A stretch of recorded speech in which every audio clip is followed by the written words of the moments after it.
깊이가 다른 경제 콘텐츠 3프로TV 오늘 아침 라이브 정영진 이주호입니다. 네, 오늘은 3월 6일이고요. 목요일 네. 아침입니다. 오늘 조금 힘이 없으신 것 같아요. 제가요? 네. 잠을 좀 많이 못 잤습니다. 왜요? 무슨 일 있으셨어요? 이 트럼프 때문에. 참 어떻게 밤새 뭔 뉴스가 이렇게 또 많이 터져 나오는지. 우리나라도 뭐 관세 얘기하고 피곤해서. 방송만 생각하고 우리 투자자만 생각하는 정프로님. 예, 그렇습니다. 그래서 오늘 아마 횡보장이 혹시 되지 않을까 싶어서 뭐 횡보 스타일로 헤어스타일도 한번 좀 준비를 해봤습니다. 네. 그나저나 좀 아까 그 여도은 앵커. 네. 마음이 급해서 그랬는지 나 듣다 빵 터졌네요. 뭐요? 아니 그 아미 티셔츠 광고하는데 네. 지금 봄부터 좀 쌀쌀한 여름까지 입으실 수 있다고. 아니 쌀쌀한 여름이 도대체 언제야? 6, 7월 되면 쌀쌀하나? 언제가 쌀쌀한 여름인지 나는 도대체가 너무 웃겨갖고 보통 늦여름부터 쌀쌀한 가을까지 뭐 그럴 수 있는데 봄부터 쌀쌀한 여름까지 입을 수 있다니까 나는 이해를 못하겠습니다. 아마 마음이 좀 급했던 것 같은데 여튼 아주 이쁜 티셔츠 이따 갖고 왔으니까 소개를 좀 해드리도록 하고요. 오늘은 어떤 분들 함께 하시죠? 오늘 권순우 취재팀장이 많은 내용을 준비하고 있습니다. 일단 뉴스와 인덱스 둘 다 권순우 취재팀장이 해주실 건데 일단 인덱스에서는 그 인터배터리 현재 진행되고 있잖아요. 우리나라 배터리가 어떻게 변하고 있는지에 대해서 그 직접 다녀오셨으니까 어제 직접 다녀오셨으니까 그 내용을 전해드리도록 하겠습니다. 박병창 이사도 준비하고 있고요. 근데 일단 뉴스가 제일 중요할 것 같아요. 뉴스 먼저 한번 만나보시죠. 그럴까요? 네. 자, 그럼 먼저 권순우 팀장부터 모셔봅니다. 어서 오십시오. 예, 안녕하세요. 3프로TV 권순우 취재팀장입니다. 네, 반갑습니다. 네, 오늘 웬일로 저도 옷을 좀 챙겨주셨네요. 회색 잘 어울린다. 네, 회색하고 검정색만 있나? 우리 회사 팀복 같지 않아요? 회사 유니폼? 근데 약간 좀 있어 보여. 예. 좋아. 근데 오늘 준비한 얘기가 좀 많아가지고 좀 빨리 진행하겠습니다. 뉴스도 이번에 좀 홈플러스 MBK 관련한 연금 관련한 소식이 어제 좀 취재한 내용들이 좀 있어서 앞에 내용을 좀 짧게 전해드리겠습니다. 워낙 트럼프 건도 많긴 많은데 트럼프 내용은 좀 많은 곳에서 접하실 수 있을 테니까 좀 짧게 진행을 하겠습니다. 다우존스 산업지수는 1.14% 상승했고요. 나스닥은 1.46%, S&P 500은 1.12% 상승했습니다. 최근에 뉴욕 증시가 조금 약세를 보이고 있는데 이번에는 좀 확실히 미국 주식 하시는 분들은 이런 생각들은 있을 거예요. 회복 탄력성이 좀 좋다. 빠지더라도 그냥 나락으로 가는 게 아니라 이게 뭐 어떤 기회가 생기면은 다시 한번 반등하는 모습들을 좀 보이고 있는데요.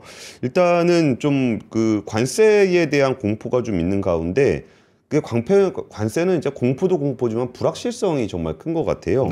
이번에 그 USMCA 미국 멕시코 캐나다에 대해서 관세를 매기기로 했었잖아요. 근데 거기서 자동차에 대해서는 또 1개월 동안 관세 면제를 제공할 것이다. 그렇게 좀 얘기를 했습니다. 아무래도 멕시코의 관세를 때리면은 가장 크게 타격을 받는 자동차 회사들은 미국 자동차 회사들이거든요. 그러다 보니까 미국 자동차 회사들이 이제 관세 문제에 대해서 계속 얘기를 했었고 이 부분을 좀 어느 정도는 반영을 해준 게 아닌가 싶습니다. 근데 어쨌든 이런 약간은 유화적인 제스처가 나오면서 주가가 좀 반등을 하긴 했는데 사실 뭐 모르겠어요. 이게 안 내게 한다는 것도 아니잖아요. 1개월 유예한다는 거였고 지난번에도 멕시코 캐나다 1개월 유예한다 그러니까 뭐 저러다 말겠지라고 했는데 실제로 또 매겼잖아요. 그래서 이 부분들은 근데 어쨌든 자동차 회사들 주가는 많이 올랐습니다. 그래요? 스텔란티스 한 거의 10% 가까이 올랐고요. 포드도 5.8%, 그 GM이 한 7.1% 뭐 이렇게 많이 올랐습니다. 안 팔리는 순서대로 좀 많이 오른 것 같네요. 뭐 그렇습니다. 첫 번째 소식은 트럼프 대통령 의회연설 관련한 얘기를 먼저 좀 드려야 될 것 같습니다. 우리나라가 이제 직접적으로 거론된 거는 아마도 이번이 제일 확실하지 않은가? 라는 생각이 들었습니다. 제가 예전에 그 트럼프 대통령의 그 관세 정책에 대해서 우리나라 언론이나 뭐 정치권이나 아니면 정부에서도 좀 과하게 반응하는 경향이 좀 있다는 얘기를 좀 드린 적이 있었는데 걱정하지 말란 얘기가 아니라 우리를 대상으로 한 얘기가 아닌데 난가? 뭐 이러면서 좀 과하게 반응한 경향이 좀 있었습니다. 근데 우리를 대상으로 딱 얘기를 했는데 와 역시 트럼프는 트럼프다. 그러니까 일단 그냥 이상한 소리 하고 시작하는구나. 그러니까 뭐 이렇게 우리가 뭐 얘기를 하기도 뭐할 정도의 얘기입니다. 이제 우리나라가 관세가 4배나 높다 미국에 비해서. 네. 네?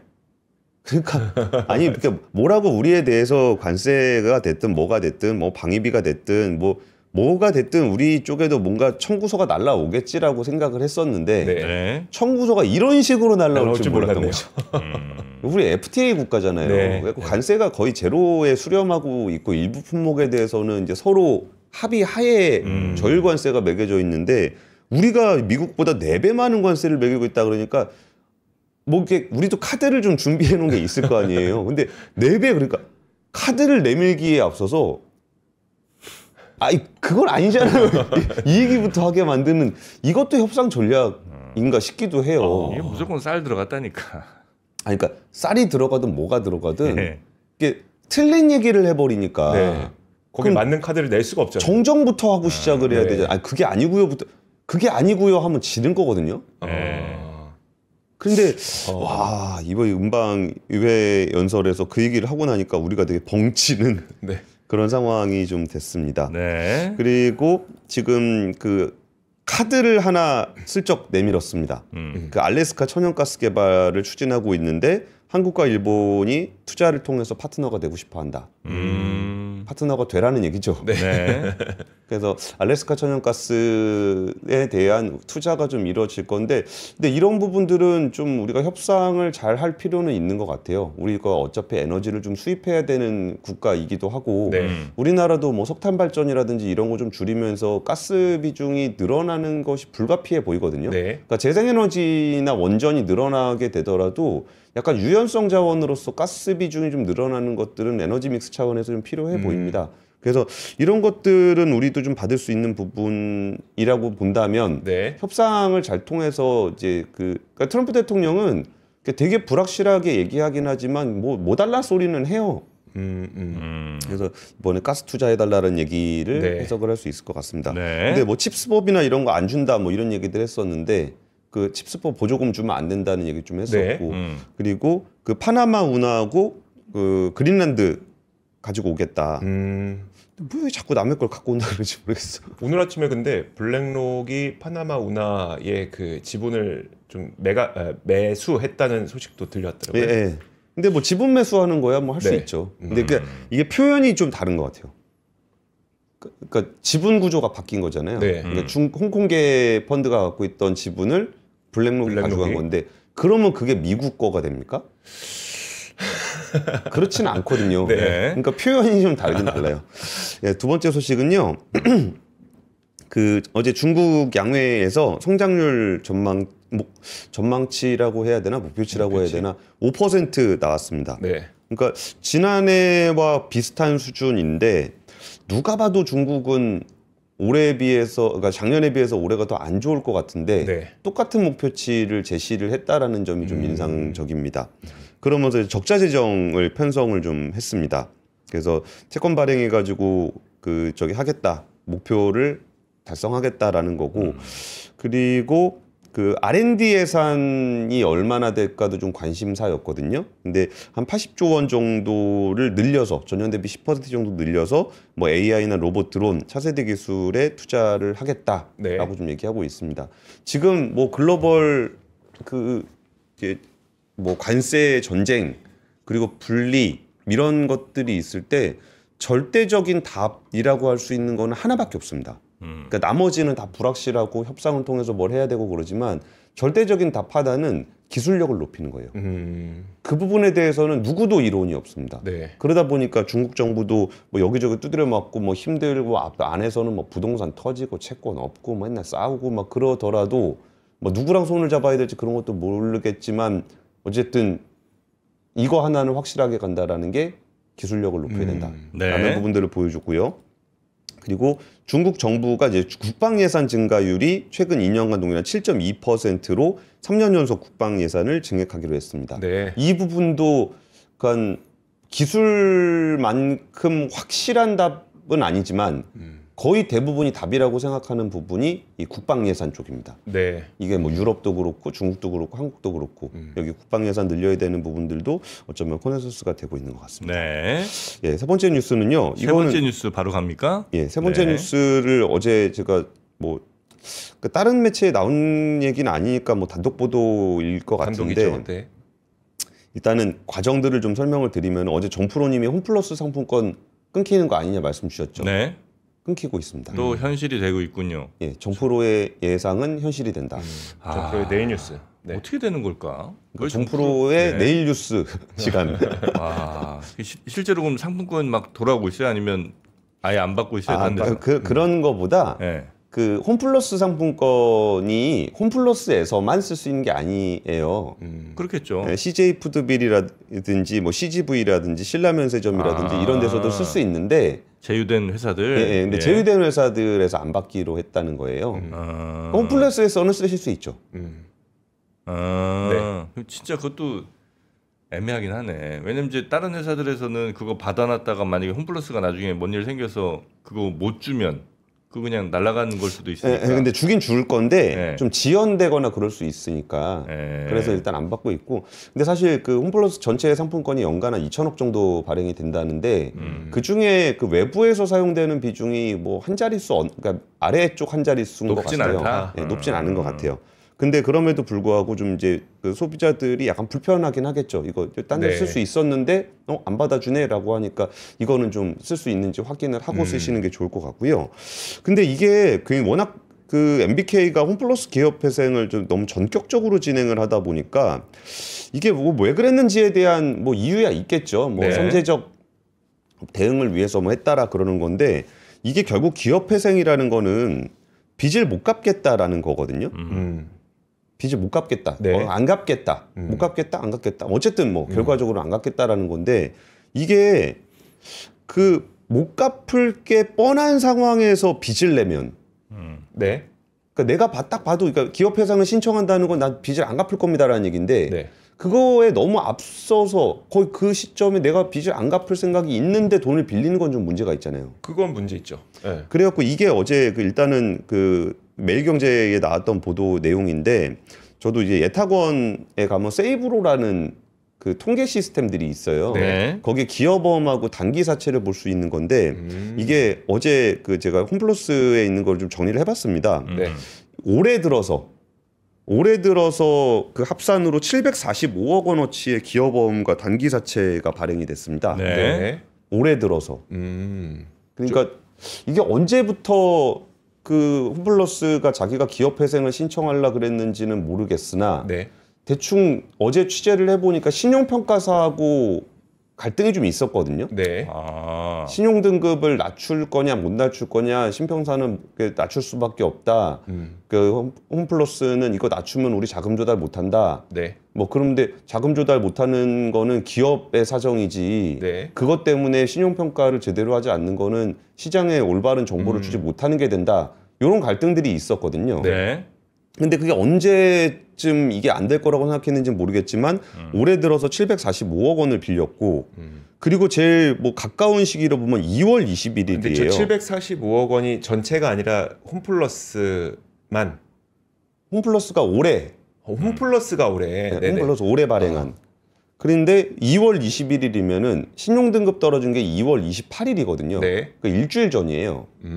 일주일 전에 10억, 10억, 40억, 10억. 그러면 거의 대충 70억 정도가 또 발행이 됐는데 이때 돈 빌려준 사람은 일주일 후에 등급 떨어지고 3월 4일 날 바로 돈 안 갚겠다, 네. 못 갚겠다 이렇게 돼버린 상황이 돼버린 겁니다. 네. 그러니까 이거 회생 신청하기 바로 직전에 예. 채권 발행을 해서 네. 요 돈은 어쩌면 당연히 회사 내부에서는 이거 좀 갚기 어렵다는 거를 알 수밖에 없을 텐데 그 결정을 할 거라는 걸 알 텐데 그때 채권 발행을 했다는 거죠. 떼먹을 결심으로.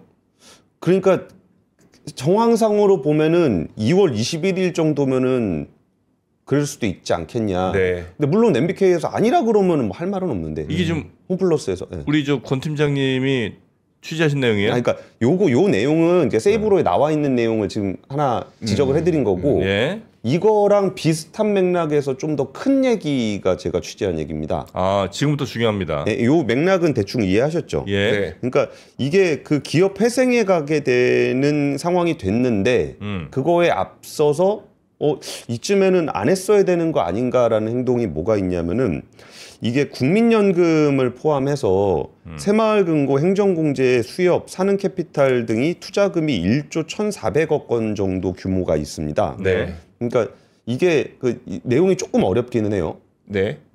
기업 회생에 가게 되면은 이제 거기에 이해관계자들이 고통 분담을 하는데 네. 네. 거기서 그 누가 더 고통 분담을 많이 해야 되느냐에 대한 순위가 있습니다. 네. 거기서 채권자보다 주주가 후순입니다. 그렇죠. 네. 너무 당연한 문제죠. 네. 그리고 담보 채권자가 무담보 채권자보다 선순입니다. 담보가 있으니까요. 담보가 네. 있으니까. 네. 그럼 나중에 이거를 고통 분담을 할 때 담보 채권자들 같은 경우는 이제 우선 고통 분담을 가져가고. 좀 덜 하게 되고 네. 주주들이 가장 먼저 고통 분담을 하게 됩니다. 가장 네. 많이. 가장 많이. 예. 그런데 여기에 지금 참여하고 있는 국민연금이 한 6천억 정도가 주주로 참여를 하고 있는데 여기 상장사예요? 아니요, 상장이랑 상관없죠. 그러니까 상장사는 아닌데 그렇게 예. 이제 투자를 하고 있다는 거죠? 예. 근데 이게 구조 조금 복잡한데 제가 단순하게 설명을 드리면은 예. 그 상환전환 우선주라는 형식으로 가지고 있고, 네. 그러니까 상환이라는 조건이 있기 때문에 상환은 갚는다는 거잖아요. 그렇죠. 갚을 수 있는 조건이 있기 때문에 부채로 인식이 됩니다. 그래서 채권자입니다. 네. 근데 이거를 전환 우선주로 바꿨습니다. 네. 그러면은 상환권이 없어지기 때문에 자본으로 분류가 되고 주주가 됩니다. 투자자가 된 거네요. 아. 그러니까 그전엔 돈 빌려준 사람이었다가 예, 이번엔 투자자가 된 거네. 이렇게 바뀌면. 그렇죠. 네. 네. 이게 회생으로 가게 되면 아까 설명드렸던 것처럼 주주들은 엄청 손실을 보게 됩니다. 그렇죠. 네. 순위가 밀리죠. 네. 네. 근데 이게 발생한 시점이 회생하기 4일 전입니다. 4일 전에요? 예. 상환 전환 우선주랑 예. 그다음에 전환 우선주가 있는데 아니요, 상환 전환 우선주를 예. 전환 우선주로 바꾼 겁니다. 그러니까 원래 상환 우선 전환주를 갖고 있던 사람이 전환 우선주로 바꿀 때는 예. 뭐 그만큼의 뭘 줬어요? 그것까지는 확인되지 않았는데 맥락은 있습니다. 뭐죠? 그러니까 이게 그 왜 그랬을까를 생각을 해보면은 이제 저런 게 있어요. 그러니까 신용등급 관련해 가지고 하락을 하게 된다라는 이제 그 하락을 하게 되면 큰일 난다라는 것 때문에 이제 그 신평사하고 좀 옥신각신하는 게 있었을 거 아니에요. 네. 그러니까 이거를 이제 부채가 아니라 자본으로 바꾸게 되면은 네. 부채 비율이 떨어진다. 아. 부채 비율이 떨어지면은 우리가 신용등급이 하락하지 않을 수도 있고 네. 그러면은 우리가 더 좀 좋게 될 수 있지 않겠냐. 이거 정말 절실한 상황이다라 그래서 이거를 이제 상환 조건을 빼서 자본 주주로 만들었을 거라고 보여요. 혹시 이렇게 이해해도 돼요? 그러니까 좀 간략하게 하기 위해서 제가 정프로님한테 돈을 빌렸어요.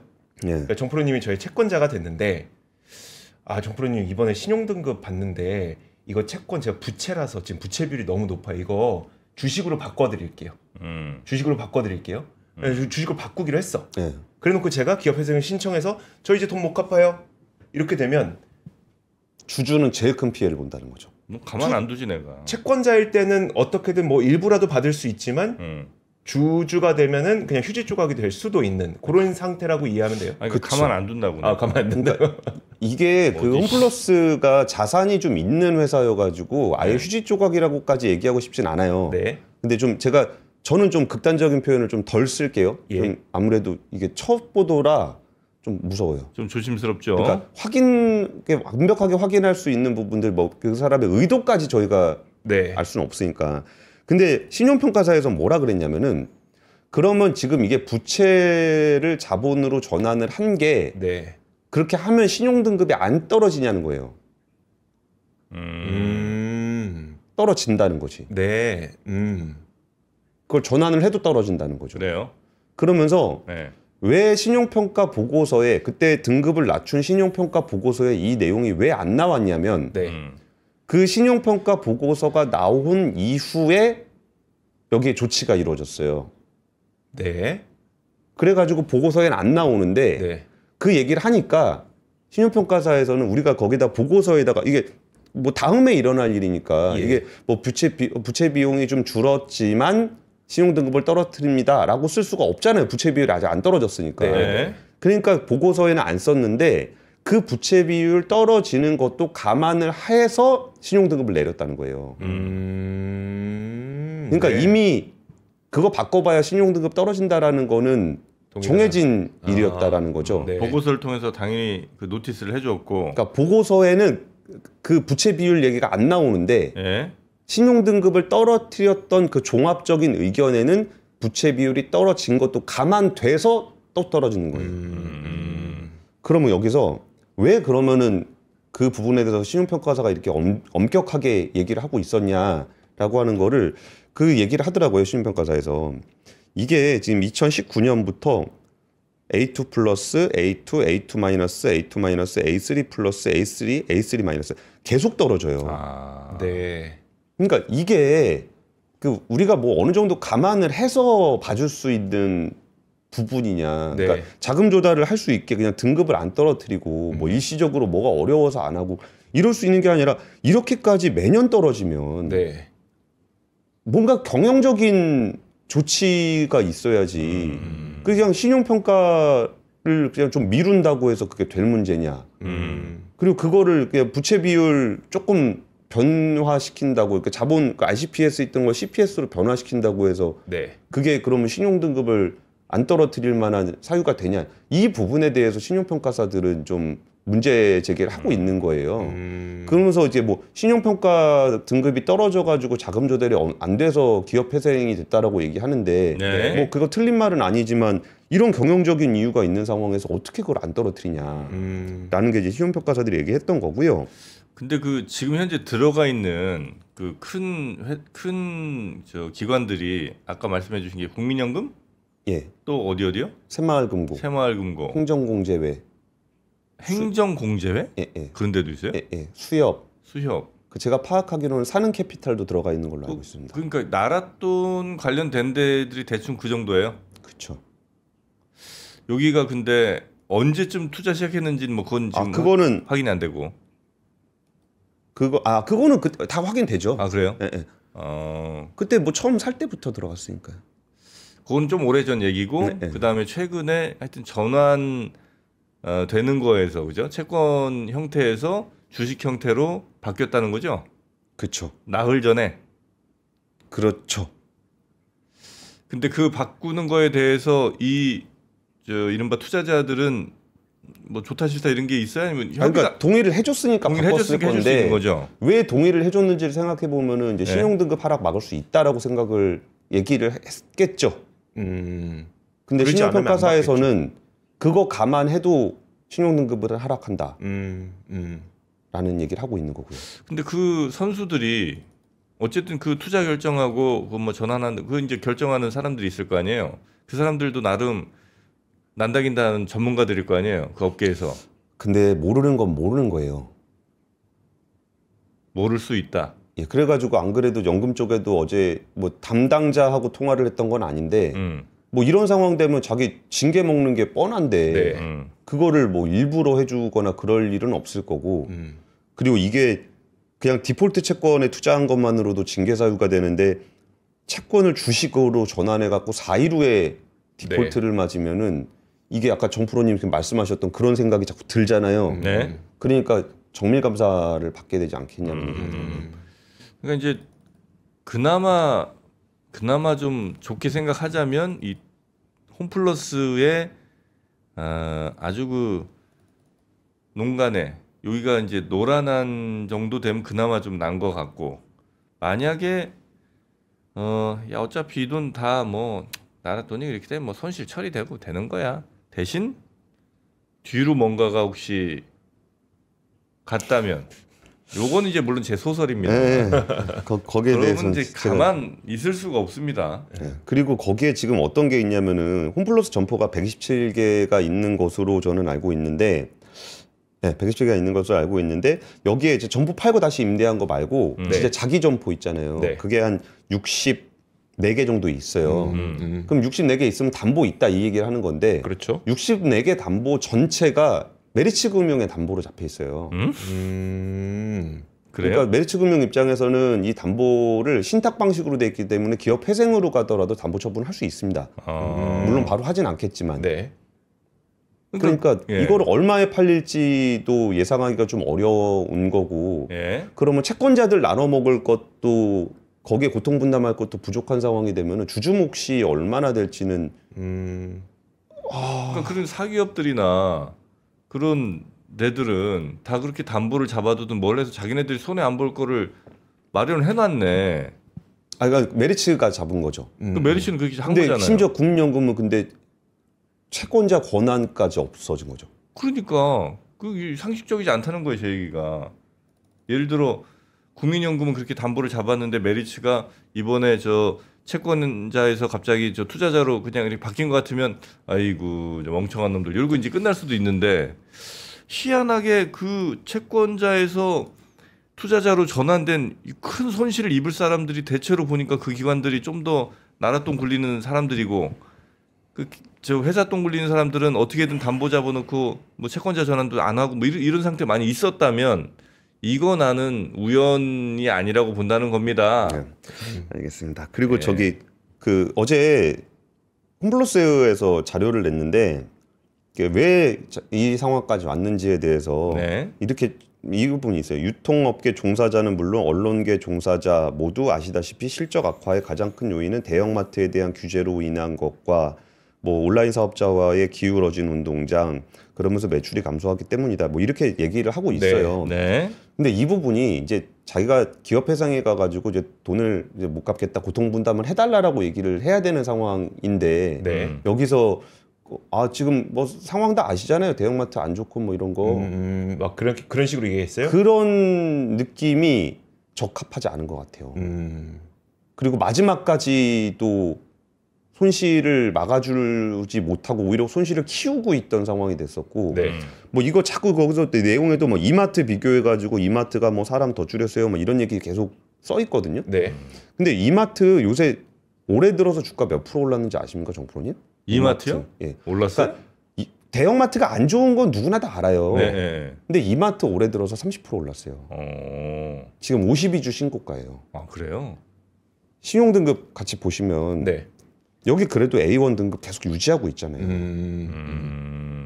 안 좋았던 건 알겠는데 네. 지금 그 국민연금 쪽은 그러니까 최광렬님이 알고 있으면 속 시원히 깔아라 그러는데 그냥 까면 어떡하려고 일단 이거는 어쨌든 우리는 팩트에 근거해서 그죠? 뭐 비판하더라도 해야 되니까 저야 이제 뭐 모르지만 추정도 하고 뭐 시나리오도 쓰는 사람입니다만 우리 또 권 기자께서는 취재 조금 더 강력하게 좀 쪼여 주셔서 과연 이 거래에 문제는 없는지 이거 한번 좀 부탁드리겠습니다. 왜냐하면 이제 나라 돈이 이렇게 이게 다 우리 나중에 우리 후손들한테 받아야 될 돈 혹은 우리가 나중에 저 국민연금으로부터 받아야 될 돈 이런 것들이 조금씩 사라지는 거 아니에요. 예, 티 안 나게 맞습니다. 쥐새끼들이 무슨 쌀포대에서 조금씩 밑에 갉아먹듯이 티 안 나기에는 6천억은 큰 너무 돈입니다. 크죠. 국민연금. 근데 두 가지 다 있는 거 아닙니까? 그러니까 말씀하셨던 이 부분도 있지만 그러면 그 난다긴다는 전문가들이 왜 그들에게 설득당했는가? 그러면 무능이라고 볼 수는 있죠. 뭐 만약에 그 부분도 있을 설득이 수도 됐다면. 있는 거고. 근데 그거를 자꾸 이게 연금 무능 쪽으로 가는 것도 있는데 그 MBK나 홈플러스도 그러면 안 되는 거 아닌가? 그러니까. 예. 라는 거죠. 만약에 그들이 의도를 갖고 뭘 했다면 MBK 혹은 홈플러스 이쪽에서 의도를 갖고 했죠. 그걸 전환해서 부채 비율을 낮추려고 한 거니까요. 그러니까 근데 그리고서 4일 만에 가버렸으니까요. 하여튼 뭐 그거는 우리 권 팀장님께서 조금 더 쪼여주세요. 네, 알겠습니다. 열을 많이 받네, 그죠? 네. 진짜 좀 심각한 것 같아가지고 제가 좀 이럴 길게 때 이제 준비했습니다. 그 감정과 네. 이 팩트 일어난 이런 것들에 우리가 밸런스를 좀 잘 맞춰야 되거든요. 네. 근데 어쩔 때는 저 같은 경우 좀 감정이 휩싸일 때가 있고 예. 그런 또 어떻게 보면 우리 뭐 기자님들은 또 너무 그 팩트에 근거해서 하다 보니까 너무 또 감정이 좀 없는 상황이 될 수도 있고 그래서 이 밸런스를 좀 잘 맞춰야 된다. 이제 새로운 시대의 밸런스, 뉴 밸런스가 필요하다. 이겁니다. 뉴 밸런스 574 라인 운동화가 지금 여러분 앞에 놓여져 있잖아요. 짜잔. 야 어떻게 어떻게 밸런스가 안 맞을 수 있겠냐? 안 살 수는 없다는 겁니다. 이래서 러닝하고 싶어요? 이거 신고 러닝하면 된다는 겁니다. 네. 뭐 캐주얼하게도 너무나 잘 어울리. 청바지에 잘 어울리잖아요. 네. 예, 이거 입고 저 작업하는 분들도 많잖아요. 작업하러도 좋죠. 그리고 저 택배 하시는 분들 열심히 또 여기저기 다니셔야 되는데 이만한 운동화 이게 또 가운데 부분이 천 쪽이 돼 있어서 네. 공기 순환이 잘 된다는 겁니다. 냄새가 안 난다는 얘기예요. 자, 뉴발란스 운동화 있고요. 그다음에 우리가 입은 옷들은 바로 아미. 요건 이제 BTS 팬들이라면 누구든 사셔야 되는 거죠. 그렇죠. 네. 혹시 여러분 BTS 안 좋아하시면 뭐 이제 뭐라고 못 하겠습니다. BTS 좋아하시는 분들이라면 아미 요거. 제가 이거 아미 딱 그 보니까 커뮤니티에서 제일 많이 나오는 질문 가운데 하나가 아미 왜 비싸요더라고요. 그러니까 왜 비싼지에 대해서는 우리가 알 필요는 없는데 어쨌든 비싼 거다. 아미입니다, 아미. 네. 예, 요거를 저희가 어떻게든 10만 원 밑으로 그 잡아보려는 이 노력이 좀 눈에 정말 선하네요. 예, 99,000원에 잡아왔습니다. 야. 막 도망가더라고 아미가. 그쵸? 우리 그렇게는 안 판다고. 막 도망가는 애를 우리 사무로 MD가 잡아왔습니다. 이 새끼 어디 가냐고. 저도 잘 몰라가지고 네. 무슨 맨투맨티가 99,000원 하냐 그랬더니 20만 원짜리라고. 네. 요거 그래 이거 좀 비싸대요. 이거 가끔 입은 사람들 보면 맞아요. 뭐 이렇게 이거 하나에 비싼 거 했더니 좀 비싸긴 하더라고. 예. 요 이제 프랑스 아마 브랜드인가 봐요. 뭐 네. 저는 잘 모르겠습니다만 요거는 기모 없는 봄 신상이기 때문에 요즘 봄철부터 약간 쌀쌀한 여름까지 여러분 입으실 수 있습니다. 쌀쌀한 여름.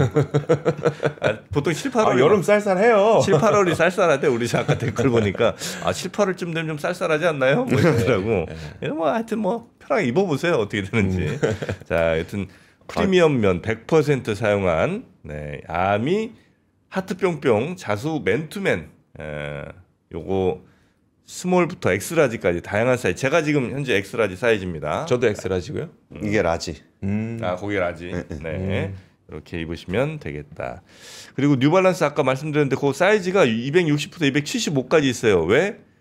250 뭐 요런 정도 사이즈는 여성분들이 다 사갖고 275 이상 80 뭐 이렇게 좀 큰 사이즈 저 같은 사람들은 이미 또 많이 사갖고 그래서 지금 남은 게 사이즈가 별로 없다는 얘기입니다. 네. 그래서 빨리 요 안에 들어오신 분들은 어지간하면 빨리 사셔야 된다. 255? 내 발이 255다? 60 사야죠. 네. 내 발이 280이다? 275 사야 됩니다. 상황이 그럴 수밖에 없어요. 그 베이지 레드 말고 베이지는 지금 70밖에 안 남았어요. 70밖에 안 남았어. 또. 그러니까 이게. 그러니까 그냥 여러분도 약간 좀 생각을 바꾸셔야 되는 게 여러분 발에 신발 사이즈를 맞추려고 하지 마세요. 신발 사이즈에 발을 맞추면 되는 겁니다.